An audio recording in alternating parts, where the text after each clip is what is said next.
Salut à tous et à toutes, on se retrouve pour une nouvelle vidéo et un nouvel épisode en mode Pro Cycling sur Pro Cycling Manager 2023. Et du coup on se retrouve pour le deuxième épisode. Et dans cet épisode on va aller faire quoi? On va aller poursuivre la saison et on va du coup aller faire premièrement le Tour des Alpes-Maritimes et du Var. On va aller faire les 3 étapes. Ensuite on va faire le Grand Prix de la ville de Lillers. Après on ira faire le Trophée Porec. On ira faire également le Rhodes Grand Prix, le Dorben Loop Krugpen. Et ensuite on ira faire le Settimana Ciclista International. Pour conclure la vidéo, c'est-à-dire qu'on va avoir quand même pas mal de choses à faire et pas mal de courses dans cette vidéo. On va essayer également de bien progresser. On est actuellement au niveau 3, on est à 48 points du niveau 4, c'est-à-dire qu'on est sûr de le passer dans cette vidéo parce qu'on aura au moins un passage du mois avec le passage au mois de mars juste après ce tour du Var. Mais pourquoi pas essayer de passer directement au niveau 4 sur ce tour du Var. Mais pour cela va falloir réaliser des bons résultats, surtout que je pense que le directeur sportif va nous demander d'être équipier sur cette course, c'est-à-dire qu'il va falloir rouler en tête et ça va pas nous rapporter énormément de points. Va falloir du coup que nos coéquipiers performent. Ça risque d'être compliqué, mais peut-être que sur un malentendu, un d'eux peut aller chercher un bon résultat. En tout cas, on peut voir que un de nos principaux coéquipiers, Jordan Gega, a l'air pas trop mal, même si voilà, 70 moyenne montagne, 71 ballons, 68 montagnes pour ce genre de course, voilà, on va pas s'attendre à ce qu'il soit exceptionnel. Mais nous, on va du coup essayer d'être performant, surtout qu'il y aura David Gaudu, Wout van Aert. Oh, le plateau de fou sur ce Tour des Alpes-Maritimes et du Var.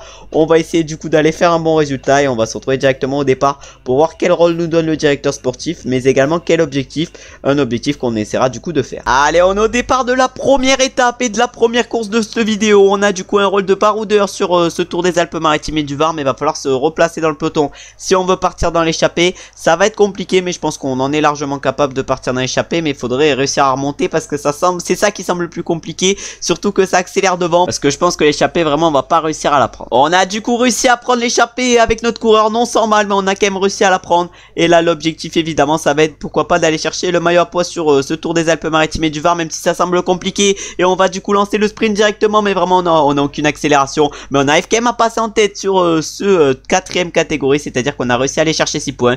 Et maintenant on va se retrouver pour le 2ème, 4ème catégorie où on va essayer également d'aller chercher des points. Je l'ai pas dit pour l'instant dans cette vidéo, mais on a quand même fait un épisode de fou la dernière fois où on a progressé de ouf. Malheureusement on a progressé qu'en chrono parce qu'on est déjà avec des stats dans le jaune en chrono, mais sinon on est un peu limité dans les autres compartiments. Mais là du coup on va réussir à aller chercher 5 points en plus au sommet de ce 4ème catégorie. Et du coup je disais qu'on était un peu limité dans les autres compartiments, c'est pour ça que j'ai mis en place des entraînements pour progresser du coup dans les autres compartiments, notamment en vallon. J'ai mis des entraînements également en montagne et en pavé. L'objectif ça va être qu'on progresse dans cet épisode et on verra du coup si on progresse ou pas. Pour l'instant on ne sait pas, on espère bien progresser d'ici à tout à l'heure, c'est-à-dire la fin de la vidéo, même si ça risque d'être compliqué. Je pense qu'on en est largement capable. Et maintenant on va se retrouver pour la nouvelle montée de 4ème catégorie où on va essayer d'aller chercher à nouveau 5 points. Allez, la 3ème code de 4ème catégorie nous attend et on va voir si on est encore une fois capable d'aller chercher des points. Pour l'instant à chaque fois qu'on a essayé d'aller les prendre on a réussi, mais est-ce que cette fois-ci on va y arriver? Non, malheureusement Tristan Delacroix va nous battre sur cette montée, c'est-à-dire qu'actuellement on est à égalité avec lui sur ce classement. Et maintenant on va se retrouver pour la dernière cote qui va être une cote de 3ème catégorie. Normalement on devrait pas se faire attraper par le peloton d'ici là et on va essayer du coup d'aller chercher les points. Malheureusement notre coéquipier Joalan est en défaillance, c'est-à-dire que la fin d'étape risque d'être compliquée pour lui. Nous va falloir qu'on résiste face à Tristan Delacroix et on devrait se retrouver du coup normalement directement pour le mur de Montarou. Ah, j'ai essayé de résister, mais malheureusement Tristan Delacroix nous a attaqué directement au pied de ce code de 3ème catégorie. Nous malheureusement on va se faire attraper par le peloton. L'objectif ça va être d'aller chercher du coup 4 points au sommet de ce code de 3ème catégorie, mais malheureusement on n'ira pas chercher les 6 points parce que ça va être Tristan Delacroix qui va aller les chercher. Et nous peut-être que même les 4 points on va pas réussir. En tout cas on va se battre pour, clairement les 4 points on va se battre pour. On se met à effort sur 99, on réussit à aller chercher les 4 points, mais malheureusement ça va être Tristan Delacroix qui va être en tête au niveau du classement du meilleur grimpeur pour la 2ème étape. Et nous malheureusement ne sera que 2ème. Et en plus là clairement l'étape elle est terminée pour nous et on va voir qui c'est qui s'impose à l'avant. Les premiers sont en train d'arriver sur cette première étape de la vidéo, mais également du Tour du Var, et ça va être Jonathan Narvaez qui va la remporter cette première étape juste devant Wout van Aert et son coéquipier Magnus Sheffield. tranquille. Puis ensuite on a Godu qui va terminer 4ème et Pierre Latour, non, et Jörg Zimmermann 5ème. Une énorme start list sur ce Tour des Alpes-Maritimes et du Var. De toute façon je crois que je l'ai dit au départ de la première étape. Et maintenant du coup on va se retrouver pour la deuxième étape de cette course. Et on va se retrouver directement au départ du coup de cette deuxième étape où on va essayer du coup de partir dans l'échappée pour aller chercher le maillot à poids. Parce que là Tristan Delacroix il nous a mis un peu d'avance sur cette première étape. Allez, deuxième étape de ce Tour du Var et des Alpes-Maritimes. On doit se montrer cette fois-ci en échappée 140 km. C'est à dire qu'on a encore une fois un rôle de baroudeur. Malheureusement le moins 2 fait mal aujourd'hui. Il y a pas mal de points à récolter par contre sur l'étape. Mais si on veut partir dans l'échappée, il va falloir qu'on se replace. Et à chaque fois pour l'instant sur ce début de tour c'est assez compliqué. Bon, malheureusement on n'était pas assez bien placé avec notre coureur pour prendre l'échappée. C'est à dire qu'on va pas la prendre sur cette deuxième étape du Tour du Var et des Alpes-Maritimes. Et on va se retrouver sûrement dans le final si on a peut-être des points à aller chercher. Et ouais, pas pour les sprints parce qu'on gagnera sûrement pas cette étape vu l'adversité qu'il y a. Mais on va se retrouver peut-être pour la montée de seconde catégorie, c'est-à-dire la côte des Tuilières. Bon, faut que j'arrive à parler français. Si on est toujours dans le peloton, mais ça risque quand même d'être compliqué de rester dans le peloton longtemps. Surtout, comme je viens de le dire, avec l'adversité et la start list qu'il y a sur cette course. On est dans le seconde catégorie avec notre coureur et on va essayer évidemment d'aller chercher les 10 points vraiment. On a une énergie qui est clairement pas folle. Le moins 2 nous est presque fatal dans ce final d'étape. Mais on va essayer d'aller chercher du coup les 10 points et après on va se relever d'ici à l'arrivée. Mais est-ce qu'on va réussir à aller les chercher? Et du coup oui, on arrive à aller chercher les 10 points. Il n'y a personne qui nous les a joués. Et du coup on est actuellement en tête du classement du meilleur grimpeur à égalité avec Flavien Morollet. Et du coup maintenant on va se retrouver directement à l'arrivée pour voir qui c'est qui remporte cette étape, qui ne sera du coup pas remportée par nous vu la barre qu'on a. Vraiment notre course là elle est finito. Et du coup qui c'est qui va aller chercher la victoire sur cette deuxième étape? Sur la première c'était Narvaez et sur la deuxième ça va être Dion Smith devant Sandy Dujardin au sprint. Et ensuite on va voir Brandon Rivera pour l'Ineos Grenadier qui va aller chercher la troisième place. Puis Wout van Aert la quatrième et Jonathan Narvaez le vainqueur de la première étape va finir cinquième. En tout cas une belle deuxième étape où du coup on a réussi à aller chercher 10 points de la montagne. Voilà, c'est tout ce qu'on a fait aujourd'hui. Et maintenant on va partir pour la troisième étape de cette course et la dernière du coup de ce Tour des Alpes-Maritimes et du Var. Et on va se retrouver au départ en espérant cette fois-ci être bien placé pour pouvoir prendre l'échappée, parce que je pense que c'est à nouveau ce que va nous demander le directeur sportif. Allez, on est au départ de la troisième et dernière étape de ce Tour des Alpes-Maritimes et du Var. Et du coup on a pour objectif et on a surtout pour demande de se montrer en échappée au moins 90 km. On va essayer de faire ce que nous demande le directeur sportif et on a du coup un rôle de baroudeur sur cette étape. On va essayer pourquoi pas également d'aller chercher les 10 points au sommet du col du corps de garde, même si ça risque d'être compliqué, mais je pense qu'on en est largement capable. Mais après c'est tout le terrain qui a à parcourir d'ici à ce col de seconde catégorie, c'est-à-dire encore 116 km. Bon, on espère être dans l'échappée finale parce que là pour l'instant on a été le premier à partir, mais à tout moment on n'arrive pas à prendre l'échappée finale. Ah, malheureusement avec notre coureur on s'est fait distancer par l'échappée, c'est-à-dire que cette dernière étape du Tour du Var est terminée pour nous, et c'est-à-dire que le maillot à poids on n'arrivera sûrement pas à la remporter et on va se retrouver du coup sur cette étape directement à l'arrivée, c'est-à-dire au sommet du Mont Faron, pour voir qui c'est qui la remporte. Les premiers sont en train d'arriver sur cette dernière étape du Tour des Alpes-Maritimes et du Var. Et ça va être David Gaudu qui était 9ème au classement général qui va remporter cette dernière étape devant Wout van Aert le 5ème. Puis ça va être Dion Smith qui était leader du classement général qui va aller chercher la 3ème place. Alors que Guillaume Martin ne va finir que 4ème et que Fortunato va aller chercher la 5ème place. Et maintenant du coup on va aller voir les podiums de ce Tour des Alpes-Maritimes et du Var. Et on va aller voir si on remporte le maillot à poids ou pas. On est égalité avec Flavien Morollet, mais je sais pas du tout si avec sa victoire David Gaudu ou si Wout van Aert avec sa 2ème place on réussit à nous dépasser. En tout cas on espère pas et on va se retrouver directement pour voir déjà qui c'est qui a remporté le classement général, même si je pense que c'est David Gaudu. Et du coup on peut voir que David Gaudu s'est imposé sur cette dernière étape du Tour des Alpes-Maritimes et du Var devant Wout van Aert pour 7 secondes et 25 secondes devant Dion Smith. On va voir si cet écart est suffisant pour remporter le classement général. Et du coup oui, il est suffisant vu qu'il s'impose du coup sur ce général avec 5 secondes avant sur Wout van Aert et 15 secondes sur Dion Smith. Puis après il y a un sacré écart avec le 4ème qui est du coup Sandy Dujardin. Ensuite au niveau du classement du meilleur grimpeur, du coup on s'impose bel et bien avec notre coureur devant Flavien Morollet à égalité. Du coup ça fait notre 2ème maillot de meilleur grimpeur remporté après celui de l'étoile de Bessèges dans la dernière vidéo. Ensuite au niveau du classement par points là c'est Wout van Aert qui s'impose devant David Gaudu. Et au classement des jeunes c'est Magnus Sheffield qui s'impose sur ce Tour des Alpes-Maritimes et du Var devant Luc Plap et Ewan Kosciu qui finit quand même un peu plus loin. C'est à dire qu'on réussit encore une fois une course par étape, c'est à dire que pour l'instant on est quand même assez bon sur les courses par étapes. On arrive à chaque fois à ramener un petit truc, le maillot de meilleur grimpeur à chaque fois. Et maintenant on va partir directement pour le passage du mois, parce que c'est la prochaine chose qu'on va faire et on va voir si on progresse bien avec le passage du mois. En tout cas on pourra avoir le choix parce que là on a à peu près tout à 30%, c'est à dire que là avec la progression on devrait avoir je pense une belle progression soit en classique du Nord ou soit en montagne, on verra ça et on va se retrouver du coup directement pour voir notre progression. Allez, on a le passage du mois de février, du coup on va passer au niveau 4 avec ce passage du mois. On a du coup 19 points dans le niveau 4 et du coup on va voir le point de compétence et l'amélioration des caractéristiques et on va voir en quoi ça va être intéressant. Bon, en contre la montre vraiment c'est pas fou, on va voir si en grimpeur c'est mieux. En grimpeur c'est pas glorieux non plus. En classique du Nord, ah ouais non mais oh, les progressions catastrophiques alors que j'ai full point dans tout. Bon, on va voir en quoi on progresse, mais là pour l'instant c'est pas foufou. En vrai de vrai, le contre la montre est le plus intéressant parce que c'est celui qui nous fait encore le plus progresser, parce qu'il nous fait progresser un peu de partout, en plaine, en montagne, en moyenne montagne, en chrono, en prologue logique, en pavé également, en baroudeur, en endurance, en résistance, en récup, alors que les autres ils nous font progresser que dans leurs caractéristiques. Je comprends pas pourquoi, alors que vraiment il y a masse points partout. Normalement ça devrait bien progresser, mais là vraiment les progressions elles sont pas folles et on va partir directement pour le Grand Prix de la ville de Lillers. Mais avant ça on va évidemment aller mettre le point de compétence, un point de compétence qu'on va mettre, on va le mettre où? Bon allez, on va se faire un plaisir, on va le mettre en pic de forme, le point de compétence, et on va se retrouver maintenant directement du coup pour le Grand Prix de la ville de Lillers. On va se retrouver du coup directement au départ pour voir quel rôle et quel objectif nous demande et nous donne le directeur sportif. Allez, on est au départ du coup de ce circuit Lillers, on a un rôle d'équipier, malheureusement on a un -3, bon la forme est pas ouf. La progression déjà elle m'a foutu en dépression parce qu'elle était éclatée au sol, maintenant la forme est pas ouf. Bon on va espérer quand même faire une belle course et on va essayer de réaliser l'objectif d'équipier sur cette course, plutôt le travail d'équipier, et on va se retrouver directement dans le final. Allez, on est dans le final de ce Grand Prix cycliste de Lillers. On a du coup réalisé largement l'objectif du jour d'équipier vu qu'on a fait 41 km sur les 25 qu'on devait faire, et maintenant on va voir ce que nos coéquipiers sont capables de faire, et notamment Morin qui est notre leader pour le sprint. On a également notre coéquipier Pedersen qui est à l'avant. Est-ce qu'il est capable de grandes choses? Je sais pas. Bon, en tout cas nous on lance, mais vraiment c'est peine perdue, et on va aller voir qui c'est qui va remporter cette course à l'avant. Est-ce que notre coéquipier Pedersen est capable de quelque chose de grand? On va voir ça.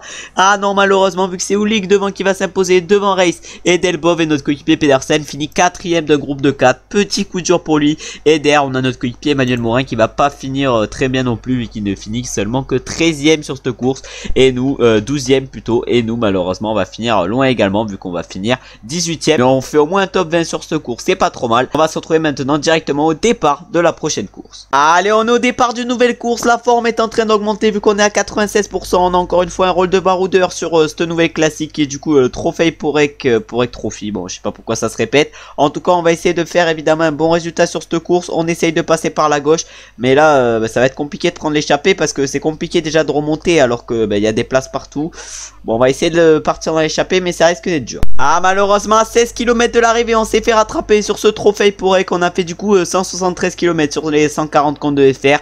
On est encore 43 dans le peloton, c'est à dire qu'on n'est plus beaucoup, et l'objectif ça va être d'aller chercher le meilleur résultat sur cette course, même si ça risque d'être compliqué vu les stats qu'on a. Bon, ça a accéléré devant, malheureusement on ne les a pas suivis avec notre coureur, et du coup on va finir loin sur cette étape, et on va aller voir qui c'est qui va s'imposer, pas sur cette étape mais sur cette course, et on va aller voir du coup qui va s'imposer sur ce trophée pour Ek, et ça va être Mendonça qui va s'imposer facile aujourd'hui sur ce trophée pour Ek devant le français Thomas Bouda. Puis ensuite à la 3ème position ça va être Christopher Lawless, avant que Paterski aille chercher la 4ème place, et Morollet la 5ème. Nous malheureusement ça a été compliqué pour nous aujourd'hui, on va finir malheureusement loin, et on va se retrouver je pense directement pour la prochaine course, en espérant cette fois-ci être un peu mieux, même si là on a réussi l'objectif que nous demandait le directeur sportif, c'est-à-dire de se montrer en échappée 140 km vu qu'on en a fait même 173. Allez, c'est le Rhodes Grand Prix qui nous attend aujourd'hui, nouvelle classique, et du coup on a un rôle d'équipier sur ce classique, pas un rôle de baroudeur. On va du coup essayer de faire ce que nous demande le directeur sportif, c'est-à-dire 25 km à l'avant, et on va se retrouver directement dans le final pour voir si un de nos coéquipiers est capable de transformer l'essai, c'est-à-dire de réussir à faire que nos 25 km ne servent pas à rien. Bon, sur ce Rhodes Grand Prix, j'ai un peu oublié qu'on était dans le final vu qu'on se retrouve à 2 km 500 de l'arrivée.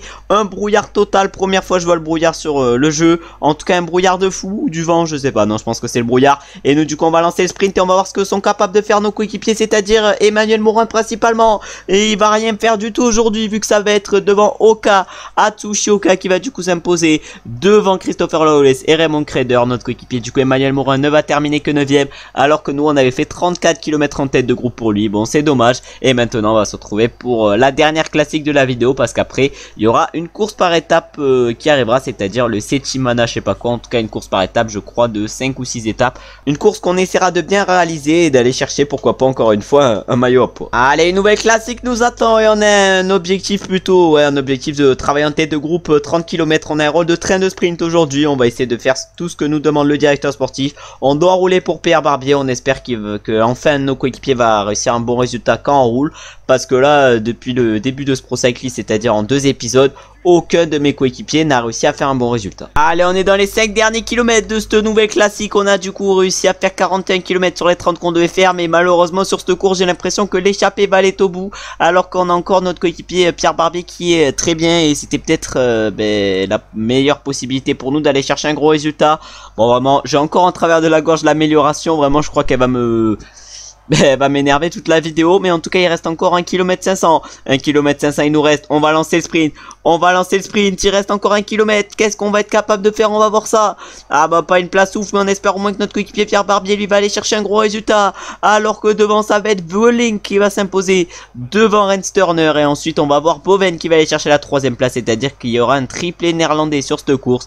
Puis on a Nespoli qui va chercher la 4ème place et Kreder la 5ème. Et c'est lui du coup qui est le premier du peloton, alors que notre coéquipier Pierre Barbier arrive quand même à aller chercher une belle 6ème place. Et maintenant on va se retrouver directement pour la course par étape du Settimini, je sais pas quoi, où on va se retrouver directement au départ de la première étape pour voir quel rôle nous donne le directeur sportif sur ce tour. Bon, sûrement pas le général parce qu'il y a des étapes montagneuses et vallonnées et nous je pense pas qu'on est capable de tenir, mais pourquoi pas essayer encore une fois de jouer le classement du meilleur grimpeur, un classement qu'on a essayé et qu'on a réussi plutôt à remporter de nombreuses fois. Pour l'instant 2 maillots de meilleur grimpeur sur 2 courses par étape participées, c'est pas mal. Maintenant va falloir essayer d'aller chercher un 3ème en 3 courses par étape. Allez, la première étape de cette course par étape nous attend. Une course par étape qui va faire je crois bien 6 étapes et on a un rôle d'équipier déjà sur cette première étape. Je pense que ça va être le rôle qu'on va avoir tout au long de ce tour, mais il va falloir du coup bien l'effectuer. Malheureusement on a moins pour commencer du coup ce Settimani je sais pas quoi, et on va essayer du coup de gérer au mieux quand même avec ce -1 et on va se retrouver directement au final pour voir ce que sont capables de faire nos coéquipiers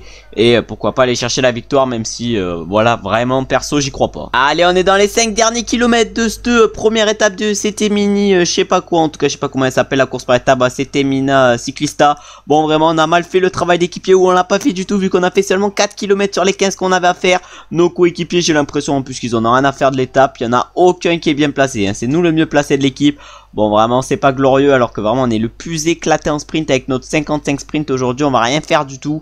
Au grand max on va peut-être faire même pas, j'allais dire top 25, mais je pense même pas. En tout cas on va aller voir déjà qui c'est qui va s'imposer aujourd'hui, et ça va être du coup Duric ou Grosso, et non même pas, c'est Quarenta qui va s'imposer sur cette première étape devant Ricardo Zoidel au sprint. Ensuite on a Grosso qui va finir 3ème, Duric 4ème, Debiasi 5ème, et nous on va chercher une excellente 11ème place.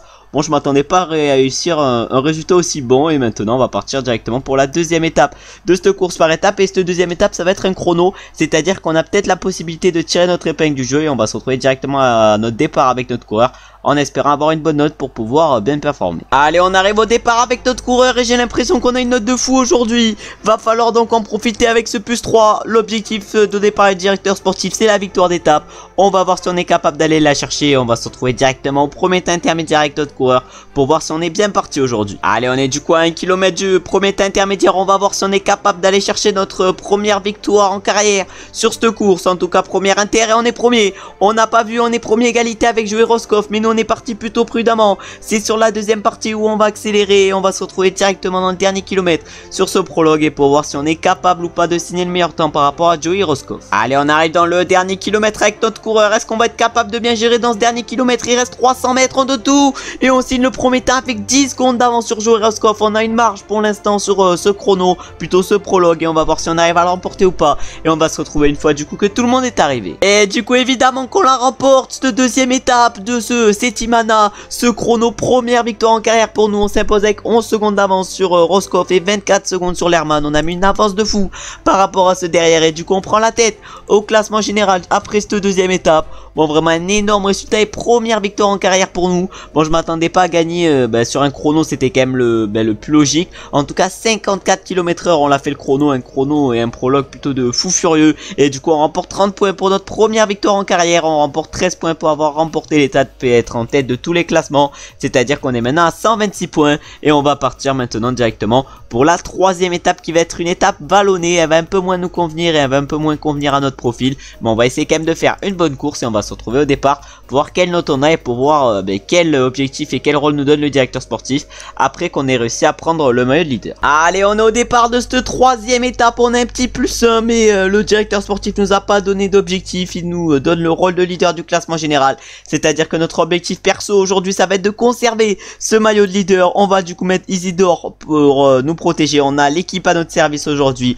On va espérer du coup garder le maillot et on va se retrouver je pense directement au pied de la montée finale, c'est-à-dire au pied de Sogliano al Rubicone. Bon, vraiment compliqué, l'italien c'est pas mon fort. On va du coup se retrouver directement dans les 5 derniers kilomètres de cette étape. Une étape où on va essayer du coup de conserver, comme je viens de le dire, notre maillot de leader. Allez, c'est les 4 derniers kilomètres de cette troisième étape qui nous attendent. Comme je l'ai dit au départ, l'objectif ça va être de conserver le maillot de leader dans cette montée. On consomme le gel énergétique au pied. Et là ça va être compliqué mais il va falloir résister au meilleur. Je pense qu'on est capable de résister même si on n'a pas des stats folles. On a quand même un petit 69 ballons qui peut nous aider aujourd'hui. Bon, malheureusement on n'a pas trop progressé dans ces stats. J'aimerais progresser plus. Mais je pense qu'on va finir ce Pro Cyclist quand même avec des stats de fou furieux. Bon, je parle de finir ce Pro Cyclist alors que c'est juste le début. Mais je pense qu'on sera un sacré coureur à la fin et qu'on aura remporté de sacrées courses. En tout cas, il reste encore 1 km 300 avant le sommet. Nous, on se met à effort curseur 92. On se met à effort curseur 92 devant les Jumbo Visma. Ils ont bien accéléré. À 800 mètres. 800 mètres, on va lancer. On va lancer à 500 mètres. On lance à 500 mètres. On va aller chercher un bon résultat, mais pas la victoire malheureusement. Puisque la victoire, elle va être pour Holsing devant, juste devant Knuckers et Beyeta. Nous on va chercher une excellente 4ème place sur cette troisième étape. Puis ensuite on a Pesanti qui va chercher la 5ème place et notre coéquipier Noah Isidore la 6ème. Et après derrière une cassure après la 8ème place. Bon, très bonne troisième étape pour nous vu qu'on va conserver notre maillot de leader. Et maintenant on va se retrouver directement au départ de la 4ème étape où on va aller voir du coup directement le profil. Allez, la 4ème étape nous attend. On a un petit +1. Bon, une étape au profil pas monstrueux, c'est-à-dire que c'est quand même compliqué. Mais normalement si on est correct on devrait pouvoir tenir les meilleurs. En tout cas c'est ce qu'on va essayer de faire. Et si on n'arrive pas à tenir les meilleurs, on va se retrouver au moment où on se fait distancer. Et si on arrive à tenir les meilleurs, on va se retrouver directement dans les 5 derniers kilomètres. Allez, on est dans les 3 derniers kilomètres. Malheureusement, on va sûrement perdre notre maillot de leader parce qu'on s'est fait distancer sur le plat avec notre coureur. On avait réussi à tenir nos adversaires dans toutes les montées partout, sauf sur le plat malheureusement. Et du coup, on va perdre sûrement notre maillot de leader aujourd'hui après cette 4ème étape.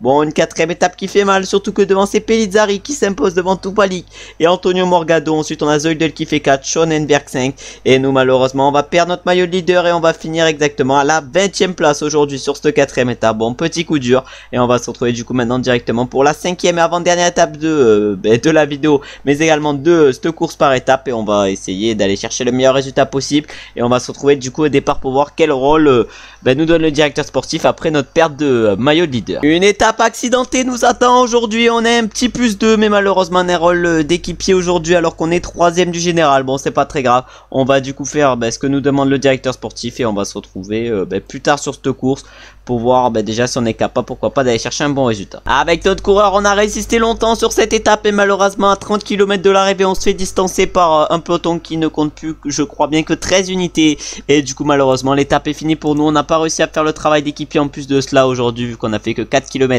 sur les 25 qu'on devait faire et maintenant on va se retrouver directement à l'arrivée pour voir quel favori s'impose sur cette étape et pour voir s'il arrive ou pas à prendre l'ascendant au classement général. Allez, les premiers sont en train d'arriver sur cette avant-dernière étape de la vidéo et c'est du coup Morgado qui s'impose en solitaire magnifiquement sur cette dernière étape devant je sais pas qui, on voit pas qui c'est qui arrive, devant David Ebaïs et Morgado prend sûrement l'avantage au classement général alors que Reichenbach du coup va chercher la 3ème place, Roscoff la 4ème et la 5ème place elle est hyper loin. Oh, la 5ème place elle a plus de 3 minutes 30 et c'est pour Tupalik. Bon, nous on va faire un résultat anodin aujourd'hui, on va finir à plus de 9 minutes 15.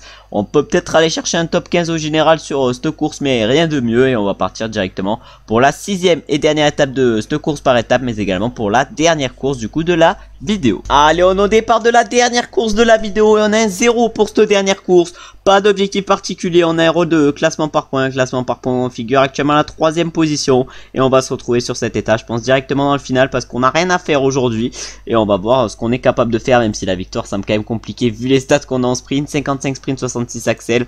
Bon, on va pas aller chercher un gros résultat avec ça. Malheureusement, cette vidéo se termine pour nous à 18 km de l'arrivée vu qu'on se fait distancer par le peloton. On est complètement cuit avec notre coureur. Bon, la vidéo va pas finir merveilleusement et on va remporter 0 points. C'est-à-dire que le passage du mois ne va même pas nous faire progresser au niveau 5 avant de clôturer la vidéo. C'est-à-dire qu'on va finir avec des stats pas folles. Déjà la progression au niveau 4 vraiment m'a dégoûté de la vidéo parce qu'elle a été éclatée au sous-sol. On a juste progressé en chrono alors que j'avais pas mal de pourcentage dans les trucs où je voulais progresser. Bon, c'est pas très grave, on reviendra plus fort et j'arriverai peut-être à comprendre comment ça marche les points dans la prochaine vidéo. Mais là on va se retrouver du coup directement à l'arrivée sur cette dernière étape de la vidéo pour voir qui c'est qui s'impose et pour voir si c'est encore une fois Morgado ou pourquoi pas un Ricardo Zoidel. Les premiers sont du coup en train d'arriver sur cette 6ème et dernière étape. Bregoy a de l'avance. Est-ce qu'il va se faire doubler sur la ligne? Oh, il célèbre. Est-ce qu'il va quand même s'imposer ou il va se faire doubler par Tupalik? Oh, Tupalik il le double sur la ligne. Bregoy il a célébré trop tôt et il se fait doubler sur la ligne alors qu'il croyait que la victoire était gagnée pour lui. Et ensuite on a Arthur Klookers qui va chercher la 3ème place, Mikkel Kirkel la 4ème et Casper Andersen la 5ème. Et nous maintenant on va se retrouver pour aller voir les podiums de cette 7ème Clistica Internationale, une course où on a réussi à remporter notre première victoire sur un chrono et une course où on va aller voir directement les classements. Et du coup on peut voir les podiums de cette course où du coup Tupalik s'est imposé devant Bregoy et Klookers et après derrière il y a une cassure de 10 secondes par rapport au peloton. Et du coup au classement général Morgado remporte cette 7ème Ciclista Internationale avec 41 secondes d'avance sur Roscoff et 54 secondes d'avance sur Eschenbach et après les écarts ils sont énormes. Ensuite au niveau du classement du meilleur grimpeur là c'est Mathias Bregoy qui s'impose devant Harry Gietti et Antoine Berlin. Ensuite au niveau du classement par points là c'est Tupalik qui s'impose devant Klookers. Nous on va chercher une belle 6ème place sur ce classement. Et pour conclure au classement des jeunes c'est Morgado le vainqueur de l'épreuve qui s'impose également. Nous on termine 7ème de ce classement à plus de 15 minutes. Les écarts ont été énormes sur cette course et du coup malheureusement on ne remporte pas de points après cette course et on ne remporte pas malheureusement pour la première fois sur une course par étape le maillot de meilleur grimpeur. En tout cas évidemment que je vais comme d'habitude vous remercier d'avoir regardé la vidéo jusqu'à la fin. J'espère que ce deuxième épisode vous aura plu même si on aura eu quand même quelques galères. S'il vous a plu vous savez ce que vous avez à faire, c'est à dire liker, commenter et vous abonner. Je remercie évidemment tous ceux qui auront du coup liké, qui auront commenté et qui se seront abonnés. J'espère également que vous avez passé une bonne journée ou que vous êtes en train de passer une bonne journée et on se retrouve maintenant très bientôt pour un nouvel épisode en mode pro cycliste et du coup pour la suite de cette première saison. Ciao ciao ciao.